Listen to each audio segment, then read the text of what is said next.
बिस्मिल्लाहिर्रहमानिर्रहीम। Welcome to the G voice. सरहद जोत कौन था? सामीन, आइए इस दास्तान का अगला हिस्सा शुरू करते हैं।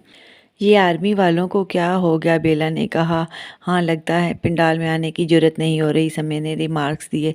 अब CIA का दस्ता गुजर रहा था। मैं जा रहा हूँ बाबा के पास, रुको। तो दोनों ने वापस खींचा। नहीं, वो जाने को मुड़ा तो उसी वक्त आर्मी का दस्ता नमदार हुआ। आर्मी का बैंड बजाया जा रहा था। आर्मी का दस्ता हमेशा परेड लूट लेता था कि वो इतना मंजा हुआ और जच कर धमक देकर परेड करता कि पिंडाल तालियों से गूंजता रहता। वो दस्ते की तीसरी लाइन के फ्रंट पे अपनी लाइन की नुमाइंदगी करता, 90 तुले कदम उठाता, किसी और ही दुनिया का आभासी दिखता था। बेल उधर देखे, निर्वाण जैसे गहराई से बोला, और समय ने बेला का सर पकड़कर उसका रुख उधर मोड़ दिया तो बेला की निगाहें तीसरी लाइन के फ्रंट पर जम के रह गईं। वो कॉन्फिडेंस से कदम उठाता गुजर गया। Who is he? बेला के मुंह से निकला। I don't know. समय बोला तो बेला तीर की तरह आर्मी वालों की तरफ बढ़ा। तो समय ने बाजू खींच लिया। होश करो राबेल, जानते हो वो आर्मी वालों का सपूत है, तमाशा मत बनाओ। मगर वो अपना आप छुड़ाता अपने बाप की तरफ दौड़ा। हुआज ही? नायाब के आते ही निज़ा ने पूछा। वो सारी मालूमात करके सीधे इधर ही आ रहे थे।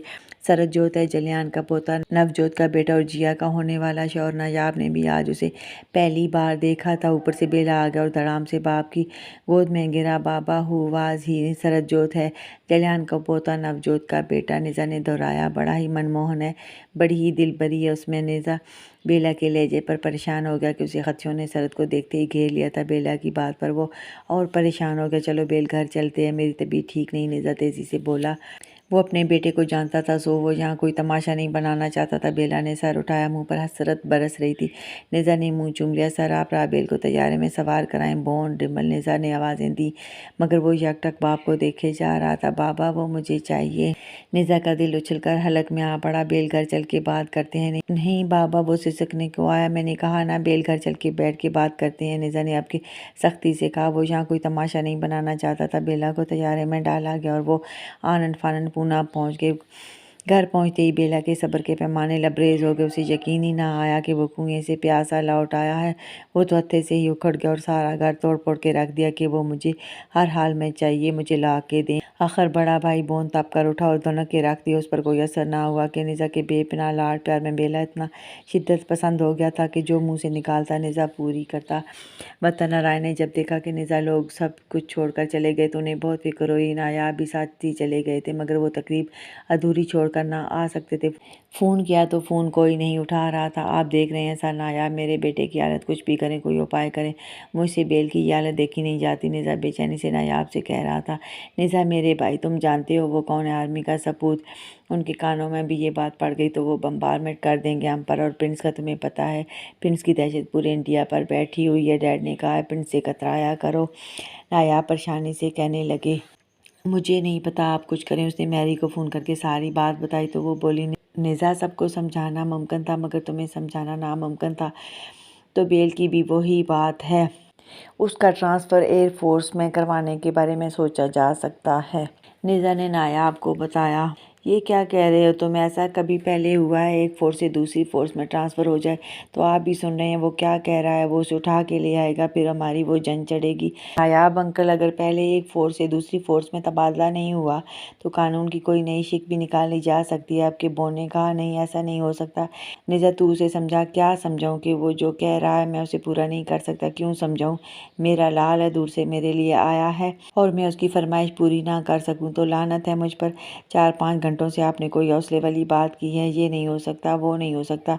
वो उठा के ले आया तो फिर क्या करेंगे हम? निज़ा तब गया। निज़ा, मेरे प्यारे भाई। नायाब बेचैन हो गए क्योंकि वो निज़ा से बेहद मोहब्बत करते थे। आप जाएं यहाँ से, मैं खुद कुछ कर लूँगा। निज़ा बेकाबू हो रहा था तो रिमल नायाब को दूसरे कमरे में ले गए। नायाब की हालत अजीब हो रही थी। रिमल, मैं पापा से बात करता हूँ, आप निज़ा को संभाले रखना। वो सीधे दिल्ली गए और आधे शाम के कानों में बात डाली। वहाँ से वतन नारायण तक पहुँची तो वतन नारायण भी फ़ौरन तकरीब छोड़कर पूना आ गए।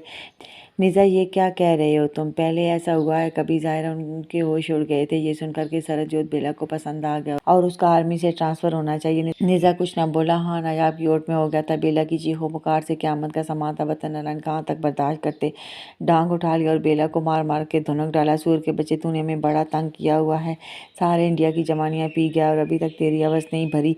उसे मार मार के उन्होंने अधमुआ कर दिया, कोई छुड़ाने ना आया कि वतन नारायण से सब बहुत डरते थे। बेला चीख चीख कर कहे जा रहा था, मैं उसे उठा के ले आऊँगा, मैं उसे बरस डालूंगा, मैं उसे छोड़ूंगा नहीं।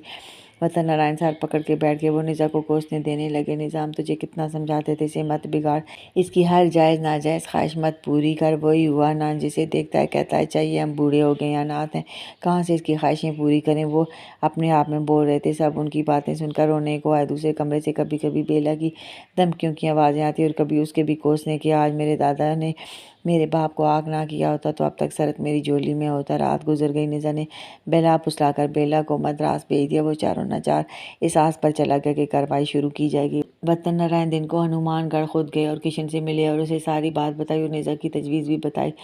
हाँ, तजवीज़ अच्छी है, अमल दरामद हो सकता है। ऐवान में कोर्ट के ज़रिए दर्ज करवाएं, मीटिंग बुलवा लें और फिर मीटिंग में एप्लीकेशन ओपन कर। किशन ने कहा तो दरख्वास्त में क्या दर्ज करें। वतन नारायण बेबसी से बोले, यही कि मद्रास सेक्टर कमांडर के सूल भड़क रहे हैं, उन पर सरहद का पानी डालना है। किशन ने हंसते हुए कहा तो वतन नारायण भी बेबसी से मुस्कुराए। बताओ प्लीज़ क्या रीज़न लिखे, हमें तो कुछ समझ नहीं आ रहा। कल तक कार्रवाई ना शुरू की गई तो उसका कुछ एतबार नहीं, वो कुछ कर बैठेगा। निज़ा ने कुछ नहीं कहा।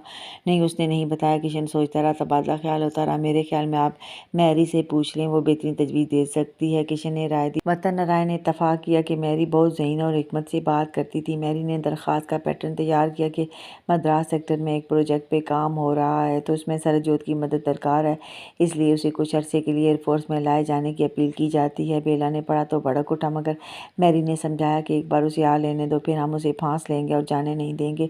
निज़ा भी मुत्तफिक ना हुआ, मगर नायाब ने समझाया कि दरख्वास्त भेजकर देख लेने में हरज जी किया तो मित्रों सुप्रीम कोर्ट से मंजूर करवा कर ऐवान में भेज दी गई, हो जाएगा अमल दरामद। उमर राजपूत बेयकीनी से बोले, हम क्या कह सकते हैं, मैरी की ही राय है, वतन नारायण ने कहा। और फिर ऐवान बाला में आर्मी को मीटिंग का पैगाम भिजवा दिया गया तो उस पर मामूल प्रिंस और जलियान आए तो असम्बली के आला इमरान समेत सिक्योरिटी के चीदा चीदा लोग भी मौजूद थे। जलियान ने वतन नारायण को सलाम किया। वतन नारायण ने सर के इशारे से जवाब दिया। प्रेसिडेंट के कहने पर स्पीकर उठे और दरख्वास्त पढ़कर सुना दी। बस मित्रों, दरख्वास्त का सुनना था कि प्रिंस आपे से बाहर हो गए। तू मैं शुरू होगी। तकरार बढ़ गई, दोनों वॉकआउट कर गए। आर्मी में आए तो वो दंगा फसाद खड़ा हुआ कि अल्लाह पनाह। सरहद हेडक्वार्टर में एक बेंच पर लेटा अपनी तकदीर के फैसले सुनता था। उसके लब बिल्कुल सिल गए थे। बेजान वो सारा दिन बेंच पर पड़ा रहता है, उसे जो भी देखता हाल और बेहाल हो जाता। प्रिंस बार बार किशन को ट्रेस करने लगे। वो इंग्लैंड गया हुआ था, सो राब्ता ना हो पा रहा था। बेला रोजगार आता अलखान होता, देखता कार्रवाई तो की जा रही है, उम्मीद नाउमीदी में पलट जाता। कुछ दिन बाद मीटिंग फिर बुलवाई गई। अब की बात बड़ी तो हाथापाई तक पहुंच गई। यौवन रिमल निर्वाण लोगों ने आर्मी वालों को मारा भी, लेकिन मार भी बहुत खाई। प्रिंस ने वो बातें की कि ना लिखे ना पढ़े, ये लोग खून के घूंट पी कर रह गए। बचाव कराया गया। आर्मी ने फसादात शुरू कर दिए तो बड़े शहरों में शटर डाउन हड़ताल शुरू करा दी। जगह जगह आर्मी के नाके लगा दिए गए। निज़ाम ज़िंदगी रुक गया। तीसरी बार मीटिंग बुलवाएगी तो प्रिंस ने मीटिंग का भी बाइकाट कर दिया। तो सुप्रीम कोर्ट के चीफ जस्टिस ने दायर दरख्वास्त सिक्योरिटी पर फ्रीकैन के वकला के मुकम्मल दलाइल होने पर फैसला महफूज करते हुए करार दिया कि मुल्क में जमहूरियत और आइन की बालादस्ती के तहत ये शिक लागू की जाती है कि एक फ़ोर्स से दूसरी फ़ोर्स में बगैर किसी रुकावट के ट्रांसफ़र हो सकता है। और इस शिक के तहत मैं ये कानून पास करता हूँ कि सरहद का आर्मी से एयरफोर्स में तबादला किया जाए। टीवी अखबारात से ये शिक नशर की गई। आर्मी तो बिफर ही गई और गुस्से में हुकूमती इमलाक ज़ाया करने लगी। सिक्योरिटी के रेलवे जंक्शन पर शदीद बम्बारमेंट करवाए, जिसमें जानी नुकसान भी हुआ। तो वतन नारायण गम से दिल पर हाथ रख लेते कि कहीं हार्ट फेल ना हो जाए। वो पूना गए, निज़ा कहीं छुप गया, मद्रास गए, बेला भाग गया, ये सब जानते थे। अब खैर नहीं, उन्होंने किशन को फ़ोन करके बताया। 2 दिन तक किशन इंडिया आ गया और सीधा आर्मी हेडक्वार्टर गया। उसे देखते ही प्रिंस आकर लिपट गया और बदतवासी में सब बताने लगे कि हम पर क्या गुजरी। उस अफरीत ने सट्टी को ताक लिया और अब बहाने बना रहे हैं कि ट्रांसफ़र हो उसका। किशन सुनता रहा और कुछ ना बोला, खामोशी से बैठ गया और चाय पीने लगा। जलियान भी शिकायत के दफ्तर खोले बैठे थे। किशन ने चाय ख़त्म की। प्रिंस आप क्या चाहते हैं, किशन ने पूछा तो वो जैसे फट पड़े। भाई ये जिगर का टुकड़ा है, खुद से कैसे दूर करें, राबेल की तो जवानियाँ मरगूब गज़ा है। किशन उनकी बड़ा सुनता रहा, उसका मूड ख़राब हो गया। देखो प्रिंस, चीफ जस्टिस ने एक कानूनी शिक पास कर दी है तो तुम्हें हक पहुँचता है, कानून का एहतराम करो। नेवर नेवर, जिस शिक का सिरे से वजूद ही नहीं, मैं उसे कैसे मानूँ। ये सिर्फ लाकानूनीत है, अय्याशी का सामान है और कानून की आड़ ली जा रही है। मैं इसका बाइकाट करता हूँ, उन्होंने बुरी तरह भड़कते हुए कहा। तो किशन का ज़ोरदार हाथ उनके गाल पर पड़ा। वो लड़खड़ा कर कई कदम पीछे हट गए। शट अप प्रिंस, तुम हद से बढ़ रहे हो। कानून ना मानने वालों का मैं खुद बाइकाट करता हूँ। मुझे नफ़रत है उन लोगों से जो अपनी हैसियत भूल जाते हैं। तुम भूल रहे हो सरबजोत विदेशी है, धरती पर मेहमान है, कमांडर नारायण उसके वाहिद मेज़बान है और तुम्हारी हैसियत ऊँट पर रखे सिर्फ़ एक कचावे की है और बस तुम्हारा काम उसे सर्दी गर्मी से बचाना है। उसने कहाँ पहुँचना है इससे तुम्हारा कोई वास्ता नहीं। जो हद से बढ़ते हैं मैं उनकी जड़ें काट देता हूँ। आइंदा मैं तुम्हें तागूती कुव्वतों का बीज ना देखूँ। वो उठकर बाहर निकल गया। प्रिंस एक लम्हा ज़ाहिर किए बगैर दौड़ते हुए पीछे गए और जाकर जीप के दरवाजे के आगे बाजू फैलाकर खड़े हो गए। किशन देखता रहा, रास्ता दो मुझे। और दूसरे ही लम्हे प्रिंस गले से लिपटकर बुरी तरह पिघल गए। किशन ने भी तवील सांस लेते हुए बाहों में समेट लिया।